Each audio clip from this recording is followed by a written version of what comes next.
નમસ્કાર મિત્રો, સ્વાગત છે તમારું આપણી આ યુટ્યુબ ચેનલમાં જેનું નામ છે ગુજરાતી જીકેની જમાવટ। તો દેશભરના 80 કરોડ કરતાં વધારે જે રેશન કાર્ડ ધારકો છે તેમના માટે ખૂબ જ સારા સમાચાર છે, કારણ કે સરકાર દ્વારા હવે રાશનની સાથે જે છે તે મહત્વનો 1000 રૂપિયાનો લાભ જાહેર કરવામાં આવે છે। જાણો કોને મળશે આ સરકારી યોજનાનો લાભ અને સરકાર દ્વારા આ યોજના ક્યારથી અમલમાં મૂકવામાં આવી છે, તમામ માહિતી સાથે આજના વિડીયોમાં આપણે ઉપલબ્ધ છીએ। તો વિડીયોના અંત સુધી તમે બન્યા રહો અને જો ચેનલમાં નવા હશો તો અમારી ચેનલને તમે લાઇક શેર સબસ્ક્રાઇબ કરી બાજુમાં રહેલું બેલ આઇકોન દબાવવાનું ભૂલશો નહીં, જેથી કરીને ચેનલ પર મૂકવામાં આવતા આવા સરકારી કર્મચારી રેશન કાર્ડ વગેરેને લગતા ન્યૂઝ તમને સરળતાથી ચેનલના માધ્યમથી ઉપલબ્ધ થઈ જાય। તો દેશભરના કરોડો રેશન ધારકો માટે સરકાર દ્વારા 1 જાન્યુઆરી 2025થી અતિ મહત્વના લાભ જાહેર કરવામાં આવ્યા છે અને સરકાર દ્વારા જે આપણે જે નેશનલ એનડીએફ દ્વારા જે છે મિત્રો એનએસએફ દ્વારા જે મિત્રો મફત અનાજ આપવાની જે યોજના છે 31 માર્ચ 2027 સુધીની, તેમાં હવે સરકારે એક મહત્વનો લાભ એડ કર્યો છે, જેમાં 1000 રૂપિયા તમામ રેશન કાર્ડ ધારકોને પણ મળશે। સામાન્ય લોકોના કલ્યાણ માટે ભારત સરકાર દ્વારા અનેક યોજનાઓ ચલાવવામાં આવે છે। દેશમાં ગરીબી અને આરોગ્યપ્રદ ખોરાકની પણ વંચિત રહેતા લોકો પણ છે। દેશમાં આજે પણ એવા ઘણા લોકો છે જેમને દિવસના 2 ટંકનું ખાવાનું પણ મળતું નથી।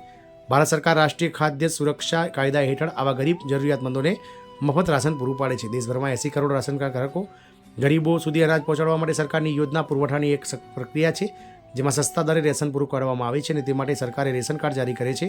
એનએફએસએ યોજના અંતર્ગત સરકાર દ્વારા 80 કરોડ રેશન કાર્ડ ધારકો માટે 31 માર્ચ 2027 સુધીમાં ઘઉં અને ચોખા મફત આપવાની જાહેરાત કરી દીધી છે અગાઉથી જ, જે વર્ષ 2022થી જાહેરાત કરવામાં આવી છે। આપ સૌને જણાવી દઈએ કે કોવિડ-19ની પરિસ્થિતિ આવી હતી, જ્યારે માર્ચ 2020થી લઈ અને સરકાર દ્વારા આ રેશન કાર્ડ ધારકોને મફતમાં અનાજ અને ઘઉં વર્ષોથી આપવામાં આવી રહ્યા છે।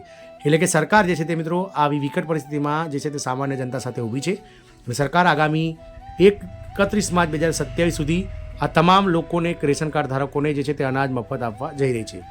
વાત કરીએ આગળ તો રાષ્ટ્રીય ખાદ્ય સુરક્ષા કાયદા હેઠળ દેશમાં 80 કરોડ રાશન કાર્ડ ધારકો છે, જેમને સરકાર દર મહિને મફત અથવા સસ્તા દરે રાશન આપવામાં આવે છે। ભારત સરકારે હવે રાશન વિતરણ વ્યવસ્થામાં એક મોટું પરિવર્તન કરવાનો નિર્ણય કર્યો છે।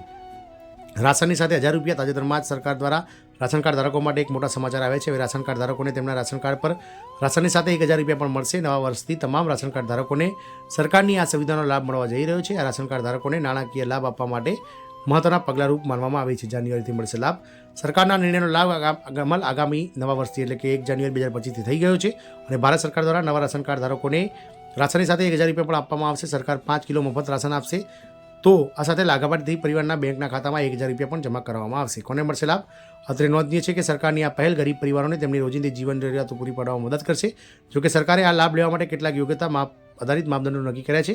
દરેક રાશન કાર્ડ ધારકને આ લાભ મળશે નહીં, ફક્ત ને ફક્ત બીપીએલ રાશન કાર્ડ ધારકોને આ લાભ મળશે કે જેઓ બિલો પોવર્ટી લાઇનના અંતર્ગત જે છે તે મિત્રો ઘણી બધી સુવિધાઓ નથી તેમના ઘર છે। તો સરકાર દ્વારા બીપીએલ રાશન કાર્ડ ધારકો માટે આ લાભ બહાર પાડ્યો છે કે સરકાર દ્વારા તેમને હવે બેંક ખાતામાં દર મહિને મફત રાશનની સાથે 5 કિલો વધારે અનાજ અને સાથે જ મિત્રો 1000 રૂપિયા આપવાની જાહેરાત કરી છે। આમ બીપીએલ રેશન કાર્ડ ધારકો માટે ખૂબ જ મહત્વના સમાચાર છે। સરકાર દ્વારા 1 જાન્યુઆરી 2025થી તમામ બીપીએલ ધારકોને મિત્રો રેશન કાર્ડ ધારકોને 1000 રૂપિયા સરકાર બેંક ખાતામાં જમા કરાવશે। જય હિન્દ, અસ્તુ।